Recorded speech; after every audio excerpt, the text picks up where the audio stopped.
आणि तेव्हा सुरू केलं तेव्हा मी होतो 12वीमध्ये. Catering is not about that day, that particular day.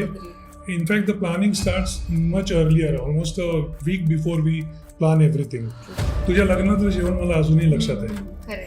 म्हणजे लोक सगळं विसरतात, मागचं डेकोरेशन काय होतं ते विसरतात, आलेली माणसं काय होती तेही विसरतात, पण जेवण मात्र लक्षात राहतं. What is the best part of being in the food business? लोकांना समाधान आणि तृप्ती हा जो भाग आहे हा फक्त जेवणामुळेच मिळतो. माणसाचं जर आपल्याला मन जिंकायचं असेल तर त्याच्या पोटातच तो म्हणजे प्रवास सुरू होतो त्याचा. तर आजचे आपले गेस्ट आहेत प्रदीप कर्वे, जे 37 वर्ष ठाण्यात स्वाद थाळीचा बिझनेस करत आहेत आणि महाराष्ट्रीयन चव ऑल ओव्हर इंडिया रुजवत आहेत. जिभेची चव जी आपण म्हणतो, it has got the highest scale of memory. चव स्टँडर्डाइज करणं खूप इम्पॉर्टंट आहे. हो. तर तुमच्या आईची अशी काही आहे का रेसिपी बुक वगैरे? By heart she was an entrepreneur always. महाराष्ट्रात लहानाचे मोठे झालेल्यांनी प्रत्येकानेच वदनिकावर घेता हा श्लोक कुठे ना कुठेतरी ऐकलाच असेल. रामदास स्वामींनी म्हटलेला हा श्लोक ही निव्वळ प्रार्थना नसून it is more of a philosophy. अन्नाला यज्ञरूपी अॅनॉलॉजी दिली आहे. मॉडर्न टर्म्समध्ये, सिम्पल लँग्वेजमध्ये म्हटलं तर इट इज माइंडफुल इटिंग. तो एक फन रॅपिड फायर करूया आपण. Okay, one spice that describes your personality. Spice ना. नमस्कार. महाराष्ट्रात लहानाचे मोठे झालेल्यांनी प्रत्येकानेच वदनिकावळ घेता हा श्लोक कुठे ना कुठेतरी ऐकलाच असेल. वदनिकावळ घेता नाम घ्या श्रीहरीचे, सहजवन होते नाम घेता फुकाचे, जीवन करी जीवित्वा अन्न हे पूर्ण ब्रह्म, उदर भरण हे जाणे यज्ञ कर्म. रामदास स्वामींनी म्हटलेला हा श्लोक ही निव्वळ प्रार्थना नसून it is more of a philosophy. अन्नाला यज्ञरूपी अॅनॉलॉजी दिली आहे आणि आजकाल मॉडर्न टर्म्समध्ये, सिम्पल लँग्वेजमध्ये म्हटलं तर it is mindful eating. Food is something very central to our country. Festivals, family bonding are all revolving around food. आणि मला तर असं वाटतं की it is beyond festivals and family. It is in fact an identity. Idli sambar म्हटलं की साऊथच आठवणार, पराठे म्हटलं की नॉर्थच आठवणार. तसंच वरण भात, तूप, लिंबू, पापड, लोणचं, उकडीचे मोदक, आळूचं फदफदं एक्सेट्रा असं म्हटलं तर आपण डायरेक्ट एंट्री करतो ती महाराष्ट्रात. This is a typical description of a Maharashtrian thali, more specifically a Maharashtrian Brahmani thali. आणि what better day than today which is Maharashtra Diwas to talk about food. तर आजचे आपले गेस्ट आहेत प्रदीप कर्वे, जे 37 वर्ष ठाण्यात स्वाद थाळीचा बिझनेस करत आहेत आणि महाराष्ट्रीयन चव ऑल ओव्हर इंडिया रुजवत आहेत. So on this note let me welcome mister Pradeep Karve on the 31st episode of Navigate with Ketki Sane. Thank you so much, sir, for being here. So, तुमची जर्नी जी तुम्ही मला सांगितलीत, तुम्ही बिझनेसमध्ये ओघाओघाने आलात. म्हणजे तुमच्या आईसोबत बिझनेस ऑब्झर्व करता करता तुम्ही त्यात खेचलेच गेलात. So as a second generation entrepreneur तुम्ही तुमची जर्नी आम्हाला थोडक्यात सांगू शकाल?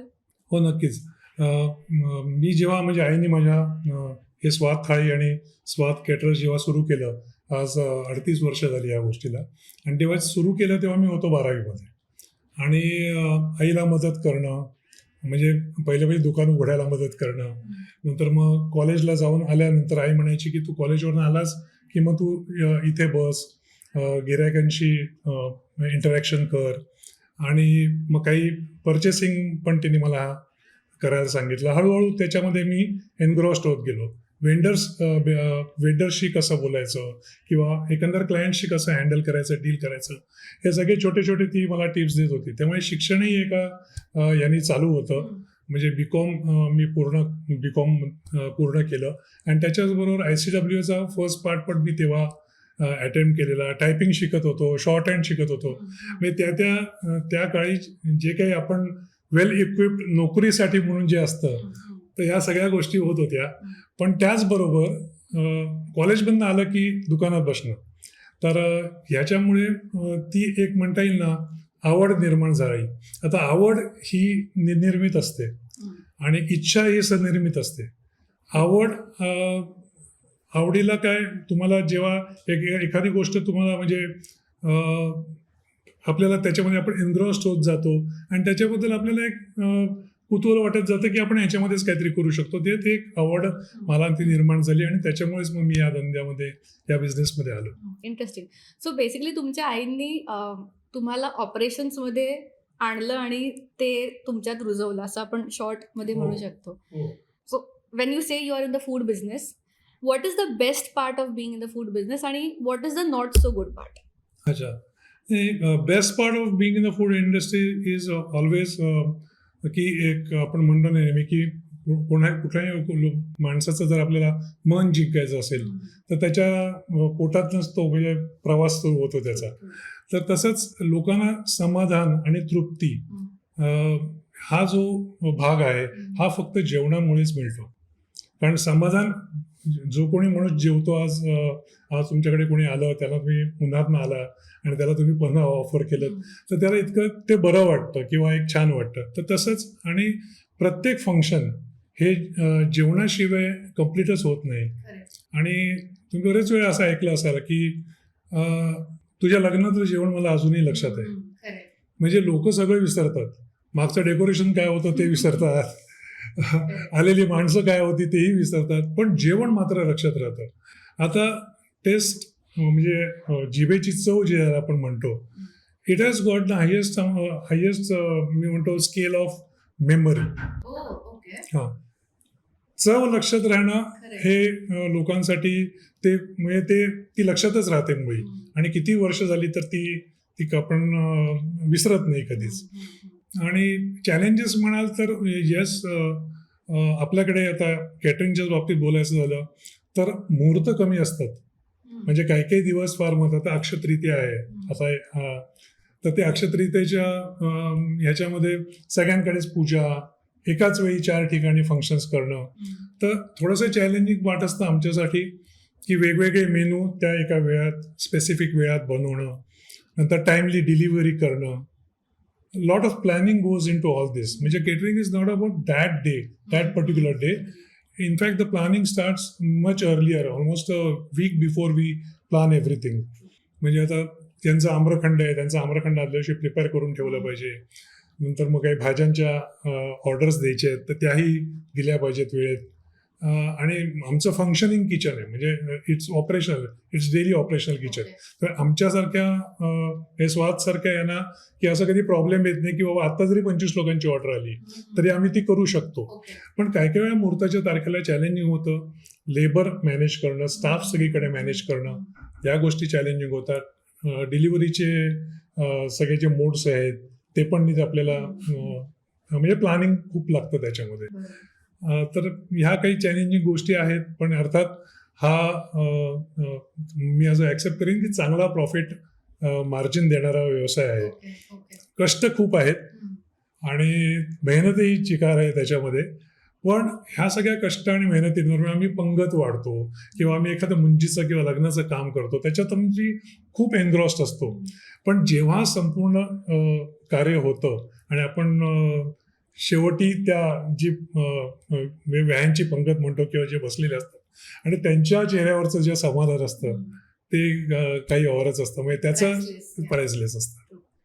तुम्ही मगाशी खूप एक मस्त म्हणाल की चव इज अ लॉंग मेमरी. तर चव स्टँडर्डाइज करणं खूप इम्पॉर्टंट आहे. म्हणजे आज जर का तुम्ही अमुक पद्धतीचे उकडीचे मोदक केले तर तीच चव वर्षानुवर्ष मेंटेन व्हायला पाहिजे. सो तुमच्या आईने जेव्हा सुरुवात केली तेव्हा आपण बरेचदा फिल्म्समध्ये वगैरे असं बघतो, एस्पेशली एक कुकरी फिल्म्स, तिकडे असं खूप ड्रॅमटाईज पद्धतीने असं एक मस्त ओल्ड रेसिपी बुक वगैरे दाखवतात. तर तुमच्या आईची अशी काही आहे का रेसिपी बुक वगैरे? हो, म्हणजे आईने जेव्हा सुरू केलं तर आई आमची जवळजवळ 24 वर्ष तिने विक्री कर खात्यामध्ये म्हणजे सेल्स टॅक्समध्ये काम केलेलं होतं आणि तिची एक खूप इच्छा होती. म्हणजे by heart she was an entrepreneur always. म्हणजे तिची इच्छा होती की मला चालू करायचं आणि त्यामुळे तिने आमच्याचकडे येणाऱ्या 2 बायका म्हणजे त्या गृहिणी होत्या, त्यांनी त्या स्वयंपाकचं उत्तम करायच्या, तर त्यांना घेऊन ते हा व्यवसाय सुरू केला. त्याच्यानंतर आमच्याकडे काही आचार्य आले. पण बेसिकली जो मी म्हणतो ना की तू जसं आत्ता म्हणालीस की काही त्याच्यामध्ये स्टँडर्डायझेशन कसं आणलं, तर मी असं म्हणेन की रुचिरा म्हणजे कमलाबाई ओगल्यांचं रुचिरा हे पुस्तक आम्ही जेव्हा आईनी बऱ्याच वेळा रेफर केले, आम्ही अजूनही ते रेफर करतो. इन्सिडेंटली त्या माझ्या आत्याच्या सख्या नणंद आहेत, वाव. कमलाबाई ओगले. ओके. त्यामुळे लहानपणी मी त्यांना म्हणजे आमच्या आत्याकडे वगैरे कधी गेलो त्या असायच्या, त्यांच्या हातचं जेवणही मी जेवलेलो आहे. तर खूपच त्यांचं वाटीचं आणि भांड्याचं प्रमाण ह्या सगळ्या गोष्टीमध्ये, पण ह्या सगळ्या गोष्टी करताना आईनी कुठेतरी त्याही वापरल्या, पण त्या थोड्याशा मोठ्या प्रमाणात आपल्याला कशा करता येईल. आणि तिने काय केलं की ह्या आमच्या जो स्टाफ होता, म्हणजे आम्हीही नवीन होतो, म्हणजे कुठल्याही प्रकारचं माझं कॅटरिंगच्या मधलं शिक्षण झालेलं नाही, पण आईचं एक होतं की त्यांनी ते डेव्हलप केलं आणि त्यांना ट्रेन केलं. आणि मग तो जो एक म्हणतो ना आपण की मेनू सिलेक्शनचा जो भाग आहे, तो तेव्हापासून जो स्वाद थाळीचा जो सेट झालेला आहे की बाबा एक आमटी असावी किंवा उसळ असावी, एखादी फळभाजी असावी, व कधी म्हणजे पालकाची भाजी किंवा अशा म्हणजे ज्या ताकातला पालक किंवा अळूची पातळ भाजी, ह्या गोष्टी इन्कॉर्पोरेट करायच्या. कोशिंबीर असायला हवी, दही असायला हवं. या सगळ्या गोष्टी अगदी यांनी बघितल्या तिने. आणि तेव्हा ती 94 साली जेव्हा थाळी सुरू झाली आणि त्याच्यानंतर मग तो आमचा फॅमिली बिझनेस झाला. त्याच्यामध्ये माझा मोठा भाऊ दिलीप कर्वे, जो आता इज द प्रोप्रायटर ऑफ स्वाद थाळी, आणि माझी वहिनी स्मिता आणि माझी मिसेस पण. तर नंतर तो 94 नंतर ऍक्च्युली तो बिझनेस पिकअप झाला. त्याच्या आधीची 4-1 वर्ष मी आणि आईच ते करत होतो, पण नंतर तो हे फॅमिली बिझनेस झाला. म्हणजे आपण बीएनआय टर्म्स मध्ये पिलर्स म्हणतो, तसं तुम्ही दोघे पिलर्स ऑफ स्वाद होतात. असं म्हणता येईल. हो. आता रुचिरा, आय एम शुअर की प्रत्येक मराठी कुटुंबात हे सापडणारच आहे. म्हणजे आय रिमेंबर लग्न होताना मला माझ्या आईने रुचिराचं एक पुस्तक आणि ते एक चातुर्माचं एक पुस्तक असणार ते तिने दिलं होतं. म्हणजे हा संपूर्ण चातुर्मास. Okay, interesting. आता तुम्ही म्हणालात की तुमची आई सेल्स टॅक्स मध्ये होती आणि then she was an entrepreneur at heart. तर बिकॉज आपण महाराष्ट्र दिवस साजरा करतोय, तर तुम्हाला साधारण असं काय वाटतं की Y does Marathi manus hesitate to enter a business? नाही, त्याच्यात बऱ्याच गोष्टी म्हणजे आहेत की म्हणजे आता मी तर कधी म्हणजे आईने असं काहीतरी एक माझ्यावरती वलय निर्माण करून ठेवलेलं की तिने मला एक दिवस म्हणाली की म्हणजे मी माझ्या मित्रांशी जेव्हा इंटरॅक्ट करायचो तेव्हा बऱ्याच बँकांमधनं वगैरे ते कॉलेज कम्प्लीट होत असताना नोकरीसाठी वगैरे बघत होते आणि मी विचार करत होतो की आपण नक्की काय करणार आहोत. तर तेव्हा आई माझी म्हणाली की मला की तुझं काही नाही, तुझं इथेच होणार आहे सगळं आणि तुला डबा घेऊन काही लोकांसारखं कामावरती जायचं नाहीये. आता त्यालाच मी असं म्हणेन की मराठी लोक हेजिटेट का होतात. एकतर आमची स्वतःची जागा होती, म्हणजे बेसिकली आमची जर स्टोरी सांगायची तर स्वतःची जागा होती, स्वतःचे ते 2 गाळे होते. आमच्या बाबांनी ही पूर्ण आमच्या घराची डेव्हलपमेंट केली आणि स्वतःहून कोणालाही न विकता रिडेव्हलप केलं, पण विकलं नाही काहीच. आणि त्यांनी सगळं स्वतःकडे, तर त्यांची एक माझ्यावरती खूप हे आहे की त्यांच्यामुळेच हे सर्व पॉसिबल झालं. तर एक तर स्वतःची जागा नसते आणि बरेच आपल्याला म्हणजे काहीतरी आपण सुरू करावं अशी प्रत्येकाची इच्छा असते, आणि पण तो एक म्हणतो ना की आपल्याला तो एक फोकस किंवा तो एक मार्ग आपल्याला एन्व्हायरमेंट पाहिजे आणि ते बाळकडू लहानपणापासून पाहिजे. जसं आपण मागे म्हणत होतो तेव्हा बरेच जण लाईक गुजरातीजना खूप चांगलं बिझनेसमॅन म्हटलं जातं. म्हणजे आपल्याकडे कसं नोकरीला फोर्स करतात तसं तिकडे बिझनेसला फोर्स करतात. म्हणजे तिकडची व्यक्ती कोणी नोकरी करायला लागली तर he is look down upon. Sir basically तो माइंडसेट सुरुवातीपासून असला तर यू बिकम फेमिलियर आहे. एक्झॅक्टली. आणि मी तर म्हणेन की गुजराती मुलांना फोर्स केलं जात नाही. इनफॅक्ट ते त्यांना गल्ल्यावरती बसवलं जातं आणि त्याच्यामुळेच ती आवडच निर्माण होती त्यांची की ते गेट एनग्रॉस्ड इनसाइड आउट. आता तुमची स्पेशालिटी महाराष्ट्रीयन ब्राह्मणी थाळी आहे. तर those of who do not know this, त्यांना तुम्ही कसं डिस्क्राईब कराल? तर महाराष्ट्रीयन थाळी बेसिक ज्याच्यामध्ये मी म्हणतो ना की आंबट, गोड, तिखट ह्या सर्व पदार्थ, या सर्व चवींचं रादर त्याच्यामध्ये समावेश केला गेलेला आहे. म्हणजे आपल्याकडे म्हणाल की आता प्रोटीन आपण म्हणतो तर आमटी आहे किंवा साधा भात वरण आहे, नंतर तूप आहे, जे आयुर्वेदात सांगितलं की तूप ॲक्च्युली खावं, साजूक तूप. दही आहे, ताक आहे जे पचनासाठी चांगलं असतं, गोड पदार्थ आहेत, कोशिंबिरी आहेत, म्हणजे आंब्याची डाळ आहे आपली. आता हे जे सगळं आपलं जे थाळी आहे ती सीझनली त्याच्यामध्ये त्या ज्या अवेलेबल भाज्या आहेत किंवा काय खावं आणि काय खायला नको त्या सीझनला, तर ह्या सगळ्याचा खूप आपण विचार केलेला आहे. तर अपार्ट फ्रॉम त्यांना मी काय सांगेन की ही एक परिपूर्ण थाळी आहे, त्याच्यामध्ये सगळ्या गोष्टींचा विचार केला गेलेला आहे. Not only that, climatic conditions म्हणजे होईलच का पुरणपोळी खायची.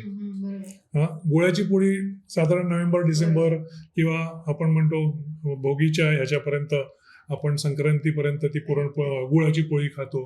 तर ती म्हणजे गुळ तेव्हा उष्ण आहे, मग तेव्हा ते तीळ आहेत, त्याच्यामध्ये खोबरं आहे, या सगळ्या गोष्टी आहेत.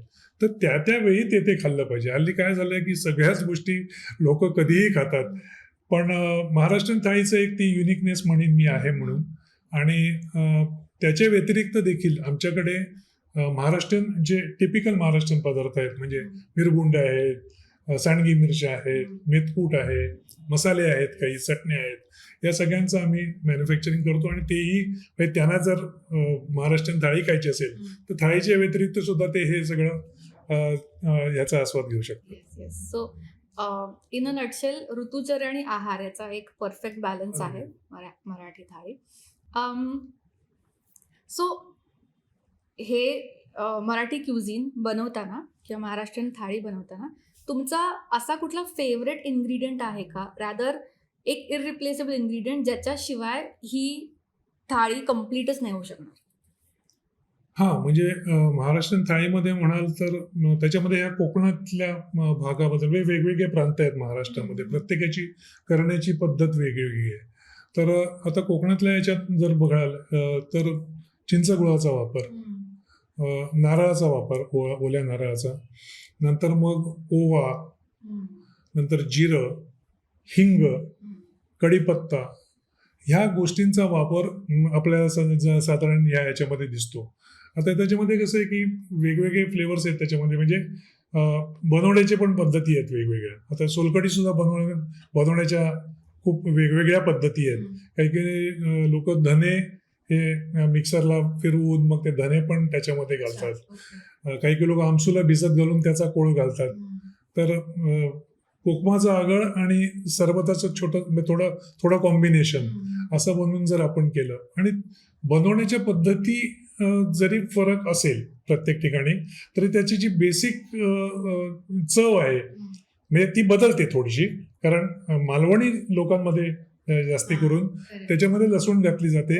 आता काही जिथे कांदा लसूण चालत नाही तिथे आम्ही शक्यतो सोलकडीत आम्ही काही लावत नाही, फक्त मिरची लावतो. पण मिरची आम्ही खोबरं वाटताना लावत नाही, तर मिरचीचा ठेचा नंतर घालतो आम्ही. तर ते थोडंसं आहे की ते थोडेसे म्हणजे व्हेरिएशन्स तिथे होतात. पण ह्या सगळ्या ज्या गोष्टी आहेत ह्या मेन इन्ग्रेडियंट्स मी म्हणतो. आणि सर्वात महत्त्वाचं म्हणजे की काही गोष्टी आपल्याकडे कॅटलिस्ट आहेत. आपण जे म्हणतो की या दोन गोष्टी मिक्स करताना ही मधली एक गोष्ट मिक्स केली की त्याचं जे बनणारा पदार्थ आहे त्याची चव म्हणा किंवा जो काही फिनिश प्रोडक्ट आहे तो तसा होतो. आता याच्यामध्ये काही ज्या गोष्टी आहेत त्याचा तो पर्टिक्युलरली गोडा मसाला, तर ती गोडा मसाल्याची ती जी चव आहे किंवा तिखट आहे, तिखट एका पद्धतीचं आहे, त्यात बेडगी किती मिरची पाहिजे, त्याच्यामध्ये शंकेश्वरी किती पाहिजे, याचं जे प्रमाण आहे ते जर आपण कधी चुकलो किंवा कधी अशी आपल्यावरती वेळ आली की हे सगळं चुकलं तर ते जेवणाची चव बदलते. म्हणून आम्ही इतके वर्ष, मला सांगायला आवडेल की आम्ही आमचे कुठलेही वेंडर्स फार बदलले नाही आहेत. म्हणजे जवळजवळ 30-32 वर्षापासून जे आमचे वेंडर्स, अगदी किराणा माल सुद्धा, आता किराणा माल काय इथे अवेलेबल आहे तोच तिथे अवेलेबल आहे, किंवा भाजीचा वेंडर सुद्धा इतके वर्षात कधी बदलला नाही, कारण ते आम्हाला माहिती आहे की त्या स्टँडर्डचं आपल्याकडे येतं.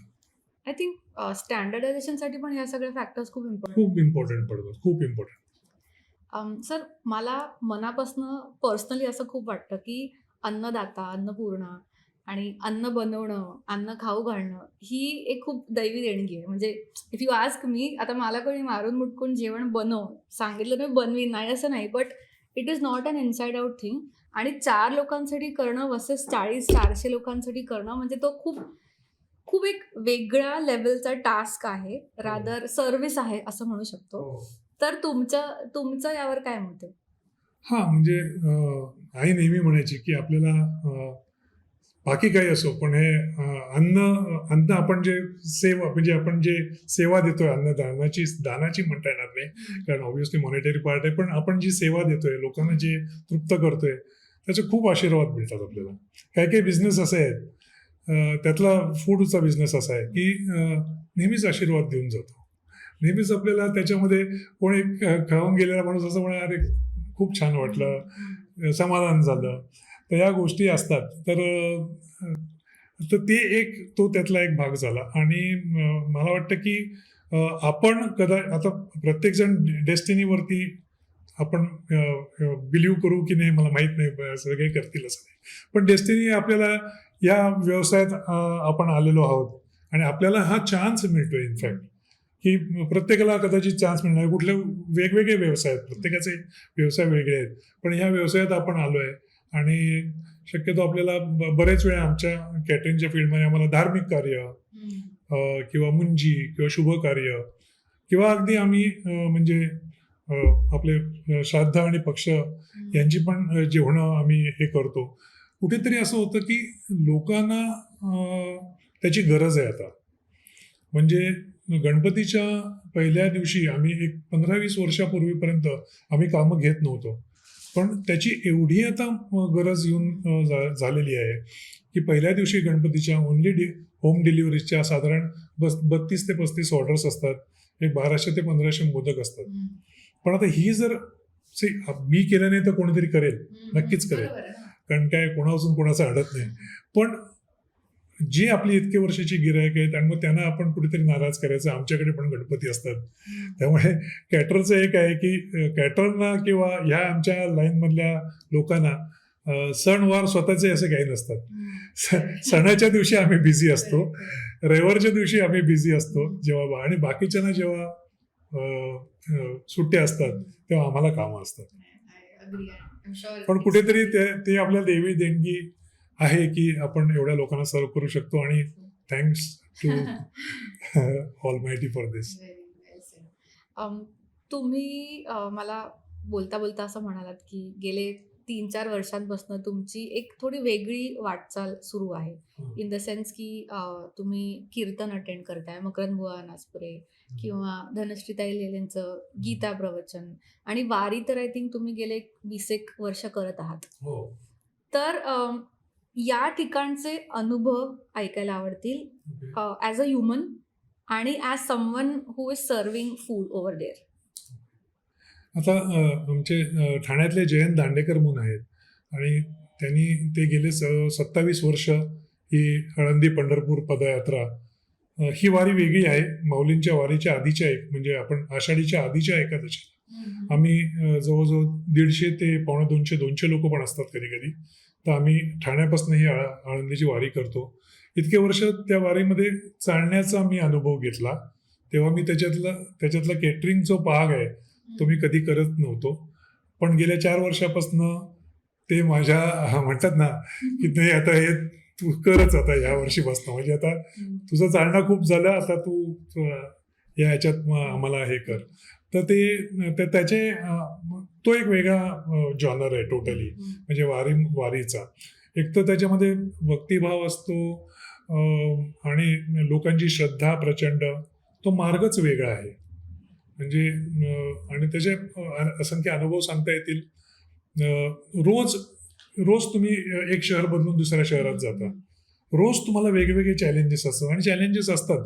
जरी ही वारी खूप मी म्हणतो की सॉफिस्टिकेटेड लोकांसाठी म्हणून केलेली वारी आहे, तरी पण ह्याचे अनुभव म्हणजे ते शेवटी थोडंसं ते खडतर आहेच. म्हणजे वारी म्हटलं की तुम्हाला असं सगळंच काही केसरी किंवा विना टूर सारखं 5 स्टार ट्रीटमेंट तर काही मिळणार नाही.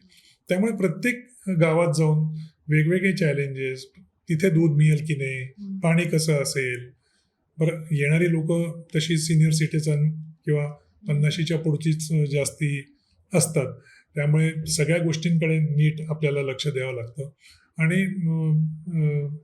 या म्हणजे जेवणाच्या सुद्धा मेनू रोज वेगळा असतो आणि ह्या सगळ्या गोष्टी. पण लोक तिथे असं कॅटरर आणि हा असा विषय नसतो. तिथे लोक सुद्धा आपलं म्हणजे चालून आलेले लोक सुद्धा मदतीला येतात, वाढायला येतात. तर तो एक मी म्हणतो ना, एक वेगळा अनुभव आहे. आमचे दांडेकर तात्या आम्ही त्यांना म्हणतो, तर ते नेहमी म्हणतात की ही एक वारी म्हणजे एक कॅप्सूल आहे. वर्षातनाची एकदा आम्ही घेतो 10 दिवसाची. आणि मग का कोणास ठाऊक, पण असं नेहमी वाटतं की इथं वारीला जाऊन आलं ना की सगळं मग वर्ष छान जाणार आपलं. तर आमचा काही 15-20 लोकांचा ग्रुप आहे, आम्ही नेहमीच असतो त्या वारीमध्ये. पण ते एक मजा येते. कुरुक्षेत्राचं मी आता नारायणी धाम पहिले मी काम केलं धनश्रीताईंचं. विद्या दाते म्हणून आहेत ठाण्यातल्या, त्या ऑर्गनायझर आहेत. आणि त्यांची रामकथा ठेवलेली नारायणी धामला.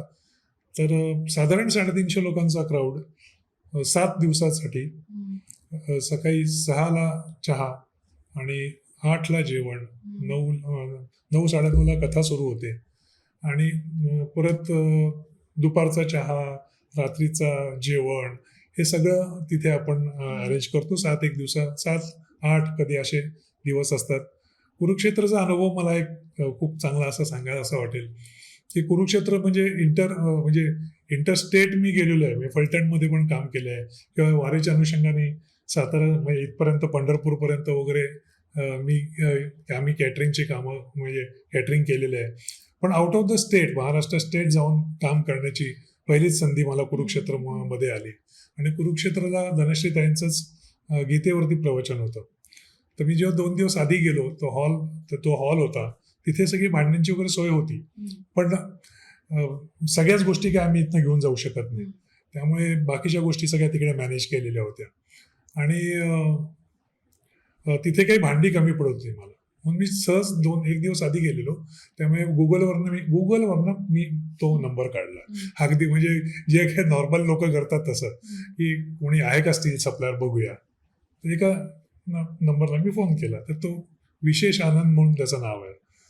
तर त्याच्याशी बोलणं झालं. खूप म्हणजे असं we can say small town boy कसा असतो, असा 30-35 पंजाबी बॉय, आणि खूप असा स्मार्ट वगैरे. तो मला म्हणाला की आप किधर हो. मतलब मैं इधर होटल पे हूँ, ऐसे. तो आपको दुकान नहीं मिलेगा, मैं आपको लेने आता हूँ. म्हणून तुम्हाला नेला. म्हणून तुम्हाला म्हणलं आप आओगे. म्हणलं हां मैं आता हूँ, 10 मिनिट में आता हूँ सर. तो मला घेऊन गेला. तिथे भांडी सिलेक्ट केली, त्याला ऑर्डर पण दिली. आणि त्याला म्हटलं की उद्या मला डिलिव्हरी कर वगैरे. तो मी केली सगळी ती. आणि त्याच्यानंतर तुम्हाला सरजी आपको और क्या क्या लगेगा, म्हणजे आपल्याला माणसं कशी भेटतात, किंवा आपण पूर्वी आपण काहीतरी खूप चांगलं केलं असणार, तर त्या दृष्टीने आपल्याला ही माणसं भेटतात का काय, आणि अशी कशी आपल्याला येऊन आउट ऑफ द वे जाऊन कधी ओळख नाही, पाळत नाही. एवढा कल्चर्ड होता तो. त्याच्या भाज्याला पण घेऊन यायचा रोज, मला नमस्कार. म्हणजे मला आश्चर्य वाटायचं आपण ह्या सगळ्या गोष्टी विसरलोय खऱ्या, की काही ठिकाणच्या ह्या गोष्टी आपल्याला खूप कल्चरच्या वाईज लक्षात ठेवायला पाहिजेत. त्यांनी मला पूर्णतः 7 दिवस कुठल्याही एक्स्ट्रा पैशाची, म्हणजे जी काय आणत होता, आता त्यांना सांगितलं काही बारीकशी येऊन मिळत नव्हती, तर ते म्हणलं आणून देशील का, ते आणून दिली. कधी काही अजून सांगितलं ते आणून दिलं. पनीर कधी पाहिजे होतं ते आणून दिलं. तो रोज मला येऊन तो भेटत होता. ग्लासेस सगळ्या अशा वेगवेगळ्या गोष्टी आपल्याला काय लागू शकतात. आणि तिथनं तर मला काय गाडी नव्हती माझ्याकडे, पण मला 7 दिवस त्याच्यामुळे कुठेही जायला लागलं नाही. धनश्रीताईंचं ती प्रवचनं म्हणजे तो हॉल तिथेच होता आणि चालू होतं ते हॉलमध्ये त्यांचं. मध्ये मी जेव्हा मला वेळ मिळेल तेव्हा मी ते ऐकायला पण जायचो. कारण जसं तू म्हणालीस की 3-4 वर्षापासूनचा प्रवास, तर थोडं मागे जाऊन सांगेन की साधारण 40s मी जेव्हा होतो तेव्हा मी BA योगशास्त्र पण 3 वेळा केलं. त्यामुळे थोडंसं मी फिलॉसॉफीशी आणि रिलेटेड आहे. तर मी त्यांचं प्रवचन तेव्हा नेमकं ऐकलं. आणि त्या प्रवचनामध्ये एक त्यांनी उल्लेख केलेला गीतेच्या एका अध्यायामधला, की मोक्षातले मार्ग वेगवेगळे आहेत, आणि त्याच्यामध्ये योग मार्ग सर्वात खडतर आहे. आणि त्याच्यामध्ये यम नियम आसन प्राणायाम प्रत्याहार धारणा ध्यान समाधी, आणि हे सगळं करून तुम्हाला जोपर्यंत म्हणजे हे मिळेल, मुक्ती मिळेल किंवा आपण ब्लिस म्हणतो ते मिळेल, तर त्याच्यापेक्षा भक्ती मार्गातली लोक जी कुठे अडचणीत असतात, तर त्यांच्यासाठी म्हणजे कृष्णाने असं म्हटलंय की मी ह्या भवसागरामध्ये 1000 नावा किंवा होड्या सोडलेल्या आहेत, काही तराफे पण सोडलेले आहेत. म्हणजे हे सगळं धनशेतीने सांगितलं ते मी सांगतोय. आणि तर त्यांना त्यांची मदत करण्यासाठी ते कोणाकडे बघणार, त्यांना कोणीतरी मदत करायला पाहिजे. आणि काही बाबतीत मी माझ्या भक्तांना त्यांना मदत करण्यासाठी माणूस पाठवतो. आणि मला ते एवढं स्ट्राईक झालं खरंच की अरे म्हणजे मी हा आत्ता अनुभव घेतला की तो विशेष आनंद म्हणजे कोण आहे तो म्हणजे काही श्रीकृष्णाने पाठवलेला तो मला मदत करणार नाही ना. म्हणजे इतकं ते मला टचिंग झालं की म्हटलं यार हे परफेक्ट आहे, हे रिअल आहे आणि मी आता हे अनुभवलंय. त्यामुळे असं वाटतं की ह्या अशा कार्यक्रमांना जेव्हा आपण कॅटरिंग करतो तेव्हा लोकांच्या पण खूप हे असतात, एक श्रद्धा असते त्या बाबतीतलं, आणि पूर्णतः 6 तास त्या फिलॉसॉफीमध्ये लोक गुंतलेली असतात. त्यांना कुठेतरी आपण काहीतरी वेगळं खायला दिलं. म्हणजे आम्ही बऱ्याच वेगवेगळ्या गोष्टी केल्या त्याच्यामध्ये. काही पावभाजी ठेवली, मऊ भात ठेवलेला ब्रेकफास्टला, उकड ठेवलेली एक दिवस, असं वेगवेगळे प्रकार आम्ही त्याच्यात ठेवत होतो आणि try to make the function more memorable for everyone. आणि कोइन्सिडन्सचा भाग असा की आउट ऑफ ऑल दोज जे काही 4-5 दिवस तुम्ही होतात त्याच वेळेला तुम्ही ते ऐकलं आणि ते तुमच्या कानावर पडलं. So it was like meant for you to hear. Actually म्हणजे मी असं काय 3-3 तास काय मी बसलो नाही तिथे, पण जेव्हा मी जायचो तेव्हा मी ऐकायचो आणि जे काही आपल्याला अनुभव येतील, पण तो तर मला अगदी लाईव्ह अनुभव आला त्याच्यामध्ये. सो अशा गोष्टी आपण श्रवण करून जेव्हा थोडेसे इव्हॉल्व्ह होतो, does it affect other areas of life? Let's say आता business pre and post your awareness, ह्याच्यात काही फरक आहे? हा, मी म्हणेन तसा फरक म्हणजे हा नक्कीच की एक थोडंसं सेटल्ड होतो माणूस. म्हणजे काही गोष्टी म्हणजे माझे मित्र आहेत किरण झेंडे, तर त्यांनी मला मी जेव्हा BNI आलो तेव्हा त्यांनी मला लँडमार्क फोरम त्यांनी मला एक हे म्हणजे तिथे मी गेलेलो आणि तो कोर्स मी पहिला बेसिक जो कोर्स होता तो केला. ते कोर्स करताना किंवा ते ऐकताना खूप चांगला कोर्स आहे तो, सगळ्यांनी करायला हवा करा. तर तो कोर्स करताना मला असं वाटलं की ह्या सगळ्या ज्या गोष्टी त्यांची एक टेक्निक आहे किंवा एक टेक्नॉलॉजी आहे त्यांची. तर ते पूर्ण 3 दिवस ते कोर्स ऐकला मी. त्याच्यावरून असं मला वाटलं कुठेतरी की हे आपलं जे फिलॉसॉफी आहे, इंडियन फिलॉसॉफी, याचा सगळा बेस खरा हाच आहे. आणि त्याच्यामध्ये त्यांनी वेगवेगळ्या गोष्टी सांगितल्या, ज्यामध्ये स्मृती कशी तुम्ही डिलीट करू शकला पाहिजेत स्वतःच्या ह्याच्यातनं, बॅड मेमरीज कशा डिलीट करू शकता, पॉवरफुल कसं बनवायचं स्वतःला, तुम्ही जे ठरवलंय ते कसं प्राप्त करू शकता, त्याची किती पॉवर आहे ह्याच्या आपल्या स्वतःमध्ये. तर ह्या सगळ्या गोष्टी मला असं वाटलं की फिलॉसॉफी, आपल्या इंडियन फिलॉसॉफी जी एवढी चांगली आहे त्याच्यामधनंच ते कुठेतरी उचललं गेलेलं आहे असं. तर ते ह्या सगळ्या अनुषंगाने बदल होतो. म्हणजे काय की माणूस जरा सेटल होतो. वारीच्या बाबतीत तर मी असं म्हणेन की इथे जो काही आपल्याला सो कॉल्ड, असा शब्द वापरावा की नाही माहित नाही, माज आलेला असतो की सो कॉल्ड आपण असे एका वेगळ्या तारेत असतो नेहमी जेव्हा आपण इथे असतो तेव्हा. आणि जेव्हा आपण ते आम्ही म्हणतो ना की चालतो, जेव्हा आपण पूर्ण 230 किलोमीटर जेव्हा चालतो तेव्हा आपण कोणीच नाही आहोत हे कळतं. म्हणजे तुम्हाला, म्हणजे माझ्याबद्दल जे इन्स्टन्स झाला तो सांगतो की एका पाणीच नव्हतं, म्हणजे नव्हतंच पाणी, बरेच किलोमीटर पाणी नव्हतं, मी एकटाच चालत होतो. लिटरली जाऊन तुम्हाला घरात जाऊन पाणी मागायची वेळ आली. म्हणजे मी गेलेलो घरात त्यांच्या, त्या बाईने मला बसवलं, मला चहा पण पाजला. हे मला इतकं आश्चर्य वाटलं की घरात काय हार्डली काही भांडी होती, पण केवढं तिचं म्हणजे नॅचरली तिने मला या बसा, पाणी घ्या, माझ्याकडे काही चॉकलेट्स होती मग ती त्या मुलांना दिली. पण म्हणजे तुम्ही कोणी नाही, म्हणजे तुम्हाला जे वाटतं की मी हे करतोय, मी ते करतोय, पण पाण्यासाठी पण तुम्हाला म्हणजे भिक्षा का मागावी.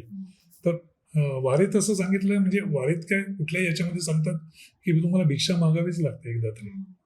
आणि इट इज नॉट बॅड, म्हणजे ते चांगलीच गोष्ट आहे. इगो बाजूला ठेवून ते करणं महत्वाचं आहे. म्हणजे माझ्या आईने जेव्हा वारी केली होती आणि तिने येऊन मला एक एक तिचे किस्से सांगितले, तर मला ते थोडंसं अनबिलिव्हेबल होतं. बेसिकली हेच आहे की तुम्ही जोपर्यंत तो अनुभव घेत नाही ना, तोपर्यंत ते इट इज ऑल एक्सपिरियन्शियल. म्हणजे भले आपण देव, अमुक-तमुक वेगवेगळ्या प्रकारांनी म्हणतो. End of the day I think I like what Sadhguru always says की end of the day dev is experience. तुम्हाला आणि I think which is what सनातनची ब्युटी आहे. It allows you to express and find God in your own way. आणि इगोचं जे तुम्ही आता म्हटलात, सो मी जेव्हा विपश्यना केली होती तिकडे सुद्धा बेसिकली तुम्हाला सगळं फ्री असतं, राईट? आणि आपली अशी टेंडन्सी असते की लाईक सो तिथे जे गुरु होते त्यांनी सांगितलं की हे तुम्ही हॉटेल मानू नका. इनफॅक्ट हे फ्री यासाठी आहे बिकॉज तुम्हाला ते फ्रीचं अन्न मिळतं ह्याची जाणीव असली पाहिजे. सो द होल लाईक भिक्षा अँड इगो स्ट्रिपिंग पार्ट. बरोबर आहे, त्याचं महत्व खूप आहे. आता जस्ट विषय निघाला म्हणून माशिरस म्हणजे वेळापूरच्या आधी एक आम्ही 7-8 जण चालत होतो. आमच्याबरोबर जेवण पण होतं आमचं आणि ऊन खूप वाढलेलं, प्रचंड वाढलेलं. तर मी एक बाजूलाच एक मला असं छोटंसं घर दिसलं बैठं. त्याच्यासमोर छान ओटा होता आणि पाण्याची सोय होती. मी जस्ट आत गेलोय. काय म्हणजे लँडमार्कमध्ये काय किंवा कुठे असं शिकवलं गेलेलं आहे की तुम्ही कुठल्याही अनोळखी लोकांशी जाऊन बोलायचं. ओके, बोलायचं. ओके, स्ट्रेट उठायचं आणि जाऊन बाहेर अनोळखी माणसाशी कोणाशीही बोलायचं. आपण खूप हेजिटेट करतो ना टिपिकली. हेजिटेट करून नाही, पण ती फिअर घालवण्याचं गरजेचं आहे. तर तसं मी पण काय वारकरी कोणाला काय घाबरायचं त्याच्याकडे नाही म्हणतील अजून काय होणार म्हणून मी त्यांच्याकडे गेलो आतमध्ये. तो 40-45 होते ते व्यक्ती आणि त्यांना म्हटलं की असं आम्ही जेवण करायचंय, ऊन खूप वाढलंय, आम्ही इथे जेवण करू का? ते मला करा की. म्हणजे त्यांनी मग हातपाय धुतले, आम्ही बसलो तिथे. त्यांनी आतनं लोणचं आणून दिलं घरचं. मी जस्ट डोकावून बघितलं घरात तर एक म्हातारे गृहस्थ होते, बहुतेक त्यांचे वडील असावे. सलाईन वगैरे लावलेलं त्यांना. त्याच्या बाजूला स्वामी समर्थांचं मंदिर होतं आणि ते पण बघितलं मी. म्हटलं वडील आहेत का तुमचे? आजारी असतात जरा. ते स्वतः इलेक्ट्रॉनिक्स इंजिनियर तो माणूस, माळकरी. आणि जेवण वगैरे झालं तर आपल्याकडे जी म्हण आहे की वटाला दिरी ओसरी आणि भट हातपाय पसरी, तसं पण आता इच्छा झाली. मला पडलं 1-1.5 तास तरी झोपावं. सगळ्यांना विचारलं, म्हटलं काय नाही, आम्ही 8-10 जण होतो. तर पुढे आपण 3:30ला रेवूया, कारण ते सगळं टाइमशीर असतं. अजून 11 किलोमीटर जायचंय, माहिती आहे सगळं आम्हाला. आणि मला हेही माहिती आहे की 11 किलोमीटरमध्ये कुठलंही हॉटेल पण नाही, कारण मी बऱ्याच वेळा म्हणजे इतके वर्ष प्रवास करतोय.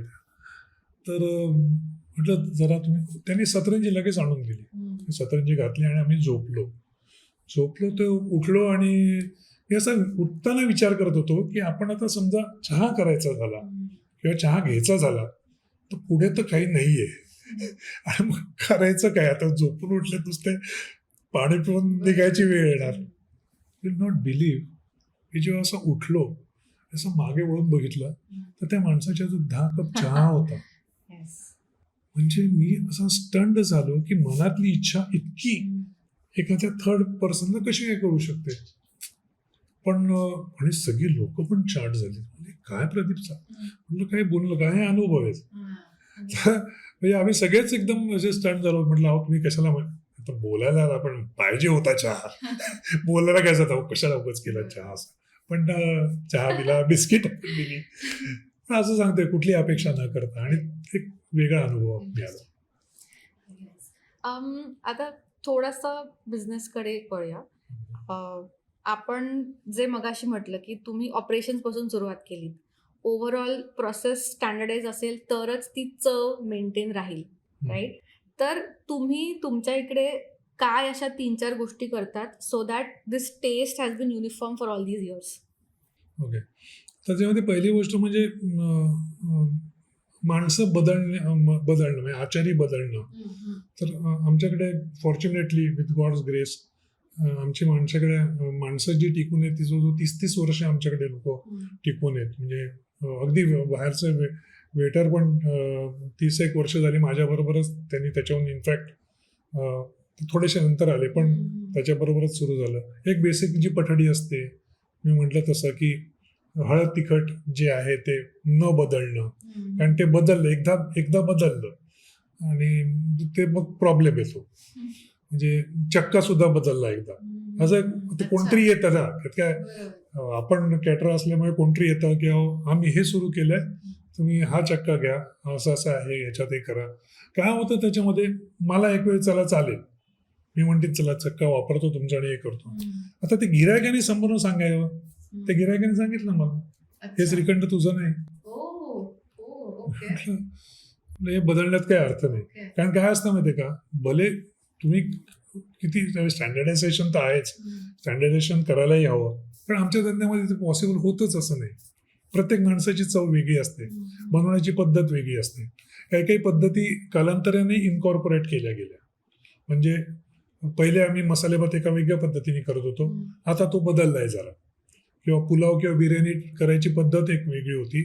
पण एखाद वेळा आमच्या आचार्यांनी कुठे शिकून म्हणा किंवा काय म्हणा, त्याच्या एक्सपिरियन्सनी म्हणा, तो एक मला शेट ना, आता आपण ना यावेळी तू असं, तुला मी सांगतो तुला आवडेल आणि आपण हे असं करून बघू. म्हटलं ते आवडेल, ते तू पहिले नीट बघ, आपण ट्रायल घेऊ पहिले त्याचे.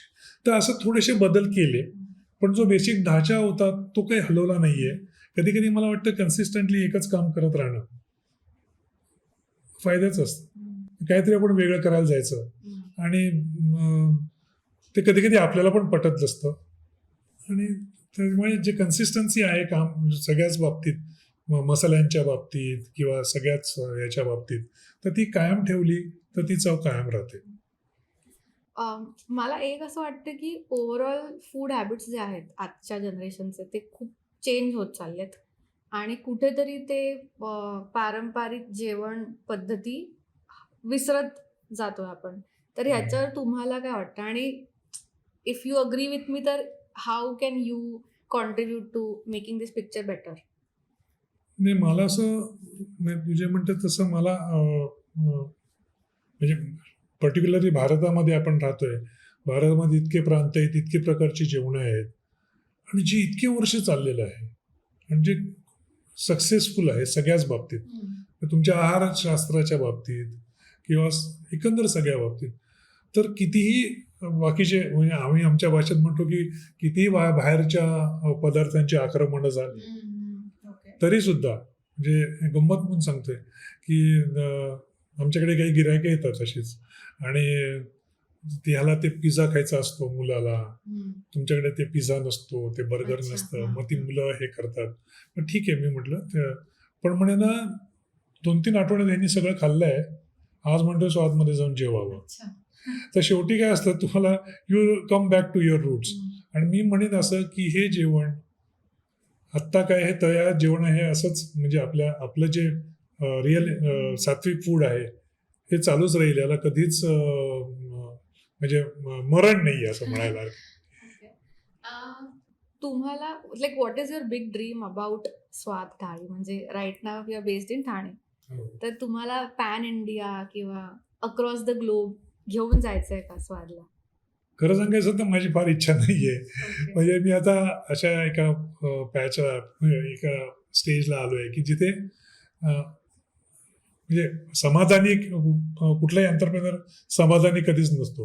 कारण तो जेव्हा त्या प्रॉफिटच्या झोनमध्ये पोचतो किंवा त्याला प्रॉफिट मिळवायची जेव्हा हे असते, पण ते काम सिलेक्टिव्ह करणं किंवा काम जेवढा सिलेक्टिव्ह असेल पण ते इफेक्टिव्ह जास्ती असेल, कमी काम करून आपल्याला हे असेल, आणि रोजची कमिटमेंट मला हल्ली नको वाटायला लागले. कारण जे 38 वर्ष काम करतोय, सकाळी 8:30 पासून रन करायचंय, 10 वाजेपर्यंत थांबायचंय, जवळजवळ 20-22 लोक सांभाळायचे, कुठेतरी वाटतं की नको. म्हणजे आहे ते चालू ठेवूया, किंवा एखादी ब्रांच उघडली तर अर्थात त्याच्यासाठी, म्हणजे पुढच्या पिढीने तर ती आली तर मला नक्की आवडेल. कारण डिफरंट आयडियाज शेवटी आहेत लोकांकडे, बरेच लोकांकडे आयडियाज असतात आणि त्या इम्प्लिमेंट करण्याचा पण ते प्रयत्न, खूप त्यांना इच्छा असते की आपण इम्प्लिमेंट करूया. पण फिजिबली ते प्रत्येक वेळी फिजिबल होईलच असं नाही. कधी कधी ते फेल जातं आणि मग फेल आपण ते बघतो आणि म्हणतो की काय आपलं जे चाललंय तेच बरं चाललंय. आणि कधी कधी लोक सुद्धा चेंज करून देत नाहीत तुम्हाला. म्हणजे थोडक्यात एक उदाहरण तुला सांगतो, आता आमच्याकडे चायनीज पण आहे, येतात लोक चायनीजसाठी, संध्याकाळी चायनीज 4-5 पदार्थ ठेवलेत, लोक येतात, सगळं येतं, पण ते 4 लोक हे पण बोलून जातात, हे कशाला चालू केलं? म्हणजे म्हणजे तुम्हाला बदलायचं आहे तर इच्छा आहे, पण लोकांना सुद्धा असं आहे की बाबा नाही, तुम्ही हेच आहे ते चालू ठेवा. आणि कधी कधी असं लोक म्हणतात की हे सात्विक जेवण म्हणजे काय, घरच्यासारखं जेवलं, त्यात काय चव नाही, काही नाही, असं काही नाही. आपल्याकडे भरपूर आयटम आहेत. म्हणजे कोळाचे पोहे आहेत आपल्याकडे, किंवा आपल्याकडे दडपे पोहे आहेत, किंवा पानग्या आहेत. आता हे तर इतके खरे. हा, so I agree to what your saying. म्हणजे मला पर्सनली पानग्या वगैरे खूप आवडतात, बट तेच जे मी मगाशी म्हटलं की कुठेतरी या गोष्टी कमी होत चालली आहेत. म्हणजे आता माझ्या घरी सुद्धा मलाही माहिती आहे, बट राहुलला नाही माहिती. सो म्हणजे आता चल ठीक आहे, मी आई करते म्हणून त्याला माहिती आहे, बट मुद्दा असा आहे की पानग्या ही जी गोष्ट आहे ती हेल्दी पण आहे, टेस्टी पण आहे, सात्विक पण आहे. म्हणजे it has all the right ingredients, but I am sure की कितीतरी जण जे ऐकत असतील त्यांनाही माहीत नाही. सो आहेत काही पदार्थ जे एक विलुप्त होत जात आहेत. So like my urge to you is why not like take it up. आणि म्हणजे मॅकडॉनल्ड्सची जी स्टोरी तुम्ही ऐकून माहिती असेल. So one good thing about standardising these things is त्यांनी ते प्रोसेसेस आणले.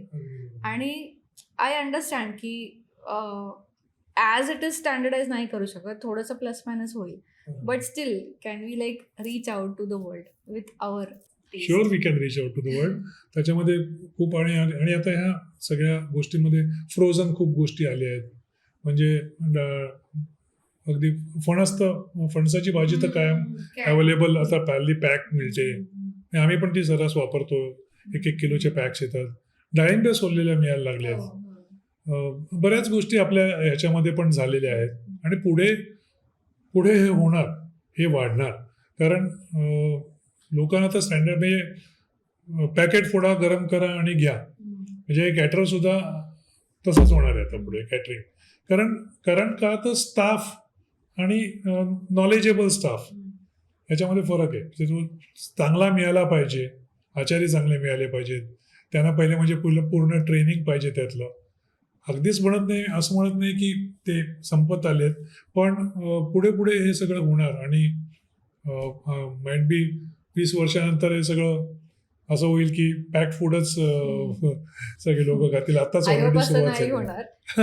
होणार नाही, पण तू म्हणते स्टँडर्डायझेशन ह्याच्यातनंच आहे. कारण स्टँडर्डायझेशनला फ्रोझन लागतं, आणि प्रत्येक गोष्टीमध्ये तुम्हाला फ्रोझन नाही आवडत. आणि काही आपल्या जे पदार्थ आहेत बेसिकली ते फ्रोझन वगैरे ते करून मग जस्ट थॉ करून दिले. म्हणजे आता फ्रोझन मोदक पण येतात, पण माइट बी अजून त्याच्यामध्ये R&D करून म्हणजे पाळी किती ती सॉफ्ट राहिली पाहिजे, मग ते किती वेळ बाहेर काढलं पाहिजे, मायक्रोवेव्ह मध्ये घातलं. म्हणजे ह्या सगळ्या गोष्टी आहेत.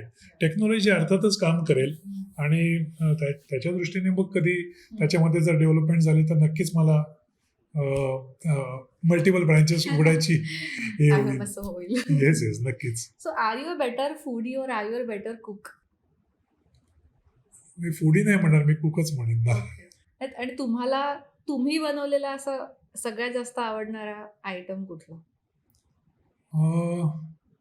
एक सोलकढी. मी हल्ली बरेच वर्ष झाली म्हणजे आता की सोलकढीला मी 200 लोकांची असो, 100 लोकांची असो, 500 लोकांची असो, सोलकढी नारळाचं दूध वगैरे आम्ही काढतो, ते सगळ्यात प्रोसेस झाली की पुढचं सगळं मी करतो. म्हणजे किती घालायचं, आगळ किती घालायचा, हे किती घालायचं, हिंग किती पडला पाहिजे, किंवा कोथिंबीर घालणं, ह्या सगळ्या गोष्टी त्या मीच करतो.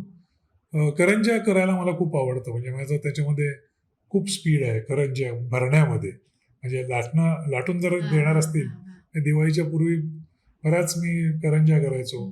आणि पंजाबी समोसे सुद्धा मला खूप चांगले बांधता येतात. म्हणजे मसालाही करता येतो, आणि ते पंजाबी समोसेचं ॲक्च्युअली जे वळणं असतं आपण समोसे हे करणं म्हणतो, त्याच्यात पण माझा खूप चांगला स्पीड आहे. ह्याच्यात 1-3-4 पदार्थ आहेत जे मला खूप करायला आवडतात. तुमच्या घरच्यांना पण आवडतात का तुम्ही तुमच्या हातचे खायला? हो, म्हणजे आमच्याकडे काय झालं की इतके वर्ष आमच्याकडे वरती असं प्रॉपर किचन, आम्ही सगळेच खाली श्वासबंदीत जेवतो. म्हणजे 38 वर्ष झाली. आज वरती होतं किचन, असं नाही म्हणणार नाही मी, पण ते फक्त सोमवारी सुट्टीच्या दिवशी होतं. बाकी आम्ही सगळे खालीच जेवतो. त्यामुळे आमच्याकडे ते घरच असल्यासारखं. म्हणजे टिपिकली जो घरात मायक्रो डिसिजनचा भाग असतो ऑन द वुमन, की बाई सकाळी उठल्यावर काय काय बनवायचं, करायचं?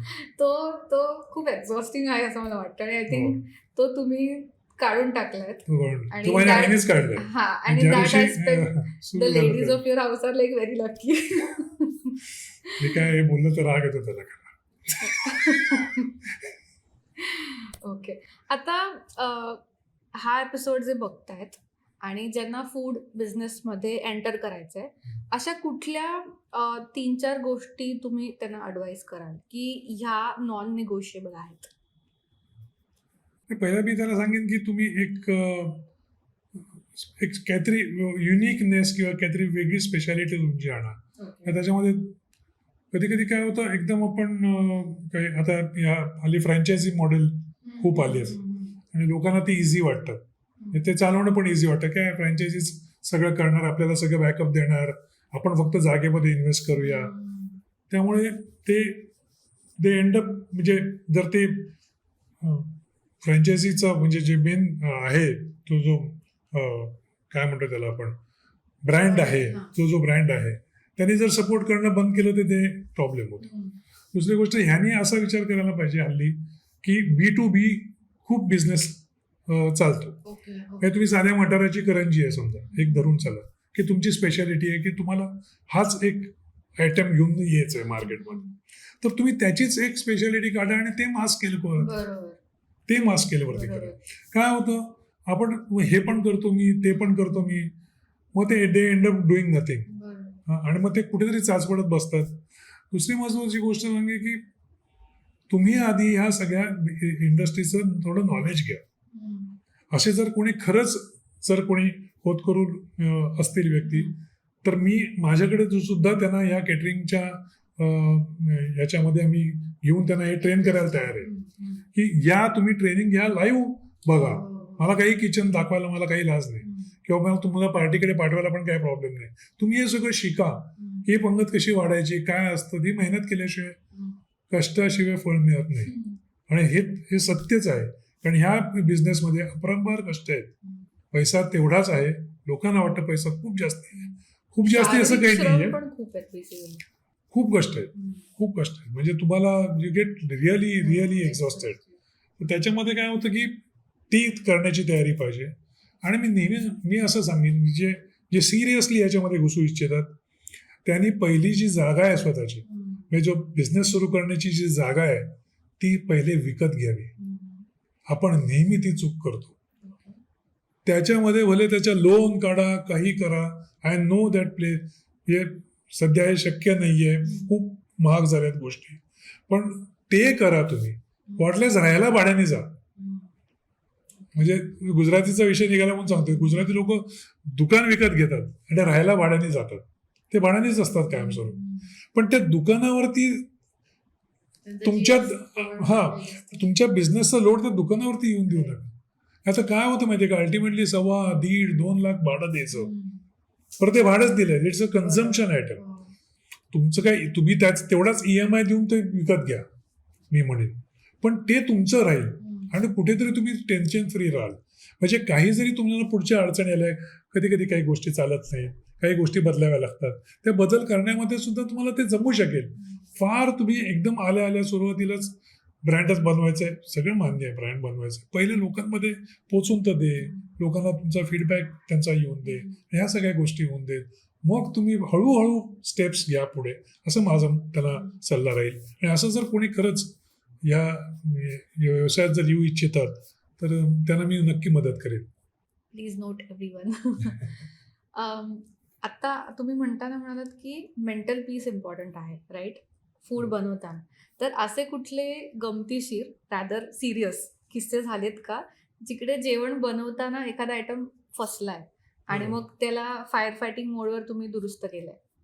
हो, म्हणजे आता बरेच झाले असतील. आता मला हा एक इन्सिडन्स, भिवंडीमध्ये मी एक गणपती मंदिरच्या हॉलमध्ये काम करत होतो. मुंजीचं काम होतं ते आमचं, आणि म्हणजे आम्ही आदल्या दिवशीच गेलेलो तिकडे वगैरे सगळं झालं. तर त्या पर्टिक्युलर क्लायंटनी मला सांगितलं की तुम्ही माझं हे तिखट वापरा, ते तिखट आमचंच वापरायचं जेवणामध्ये. म्हटलं तर नॉर्मली आपण कधी असं काही करत नाही, पण तुम्ही म्हणताय तर नाही, ते आमचं स्पेशल तिखट आहे, ते तुम्ही तेच वापरा. ठीक आहे म्हटलं, वापरून बघूया. ते वापरून बघूया. भाजी त्यांनी तयार केली, फ्लावर बटाटा रस्सा वगैरे होता. मी जस्ट चव घेऊन चव घेतल्याशिवाय पुढे जाऊच शकत नाही. मी फक्त ती एकच भाजी टाकलेली, मी चव घेऊन बघितली, डबल खारट. ते जवळजवळ आता 200 लोकांची भाजी होती ती. परत एकदा खाऊन बघितली तर तसंच. म्हटलं अरे पीठ घातलंस केवढं जास्त याच्यामध्ये. म्हटलं शक्य प्रत्येक आहे, आपण ते चमचा आणि ते प्रमाण नसतं आम्ही मोठीने घालतो. हे आचार्य लोकांना इकडे ते टाकतात, इकडे दुसरं आधण ठेवतात, त्याच्यावरती ते असं त्याने हात बसलेला असतो. मसल मेमरी हा, मसल मेमरी सारखं ते चाललेलं असतं. थोडं शक्यच नाही होणार. पण तू खाऊन बघ. त्याने खाऊन बघितलं, हे झालंय, खारटच झालंय, काय करायचं. मग मी कारण काय आता बघायला लागतं ना, स्टडी करायला पाहिजे की हे का झालं बाबा. सगळं लिहून काय काय टाकलंच बघितलं. शेवटी ते कळलं की त्या तिखटामध्ये मीठ होतं, अर्धा मीठ होतं त्या तिखटामध्ये. म्हटलं रे, त्या भांड्याला पहिले मी जाऊन दिलं. म्हटलं मी माझं वापरतो, मी म्हणजे इव्हन कुरुक्षेत्राला सुद्धा. म्हणून मी म्हटलं की बेसिकली आयटम्स जे असतात ना, ते कधीही बदलू नयेत, चवीत लगेच फरक पडणार. तर तसं ते झालं, पण ते ऍडजस्ट करायला लागलं. आणि असे बरेच असंख्य अनुभव आहेत, पण इथे फार नाही सांगू शकत. स्वाद थाळीसाठी तुमचं बिग ड्रीम काय आहे? तर आता 38 वर्ष झाली आईनी हा व्यवसाय सुरू केला. आणि नंतर मी आणि दिलीप आणि माझी वहिनी आणि हेमाली, तर यांनी आम्ही चौघांनी तो इथपर्यंत आणला. आणि स्वाद थाळीच्या अनुषंगानेच आमचे बाहेर पण काही प्रोडक्ट्स आहेत, जसे की करंजा, लाडू, चकली आणि मसाले वेगवेगळ्या प्रकारचे, चटण्या, मिरगुंड वगैरे हे सगळे प्रकार आहेत. तर ते नवीन आम्ही एक त्याच्यामध्ये त्याचं ब्रँडिंग करतोय, कर्वे म्हणून त्याचं ब्रँडिंग करतोय. स्वाद बाय कर्वे असं ते ब्रँडिंग आहे. आणि ते आता लवकरच लॉन्च होईल. आणि मग ते नवीन पिढी आता येते, आणि नवीन पिढीनी ते नक्कीच, आम्ही आहोतच मदतीला, पण त्यांनी ते पुढे न्यावं. आणि महाराष्ट्रातल्या बाकीच्या सगळ्या शहरांमध्ये तो प्रोडक्ट्स आपण विकायचा आमचा मानस आहे. आणि एखादी स्वादची ब्रँच उघडायची असं ते पण आहे. सो आय होप की नेक्स्ट टाइम मी जेव्हा तुम्हाला पॉडकास्टसाठी अप्रोच करेन, तुम्ही एवढे बिझी असाल with managing all these branches की तुम्हाला माझी टाईमलाईनच मॅच नाही होणार. सो आय होप की चितळे, हल्दीराम, कर्वे असं आपल्याला इन वन लाईन कधीतरी ऐकता येईल. जरूर जरूर. सो एक फन रॅपिड फायर करूया आपण. Okay. Okay, so you have to choose this or that. Shrikhand puri की पुरणपोळी? श्रीखंडपुरी. श्रीखंडपुरी की उकडीचे मोदक? उकडीचे मोदक. सोलकढी की आळूचं फतफद? सोलकढी. बटाटा वडा की सोळीच्या वड्या? बटाटे vada. One Maharashtrian dish that is underrated? मी म्हणेन कोळाचे pohe. Cooking is process driven or intuition driven? It is intuition driven. एक असा फीडबॅक जो that has stayed close to your heart? एका म्हणजे मी एका मित्रासाठी, म्हणजे तो कॅटरिंग करायचा नाही खरा, पण त्यांनी असं स्वतःचं असं सुरू केलेलं. आणि तिथे मला असं म्हणतो असं कॉन्ट्रॅक्ट देण्यासारखं, तर त्यांनी तेव्हा हात दिलेलं. आणि ते नेमकं माझ्या क्लायंटकडेच त्यांनी त्यांची ऑर्डर घेतलेली. ते जेवण जेव्हा क्लायंटकडे गेलं तेव्हा क्लायंटनी त्यांना बोलवलं आणि सांगितलं, हे जेवण तुम्ही कुठनं आणलं?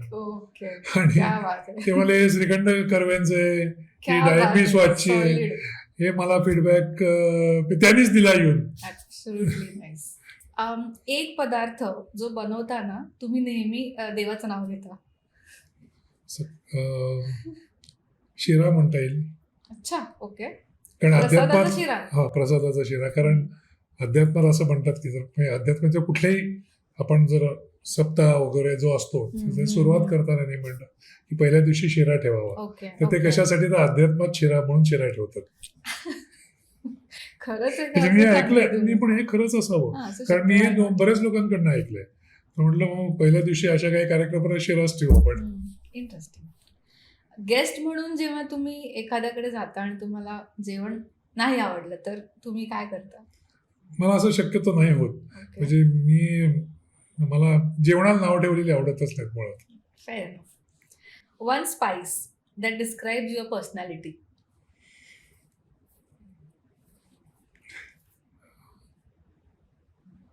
स्पाइस ना, वेलची म्हणेन मी.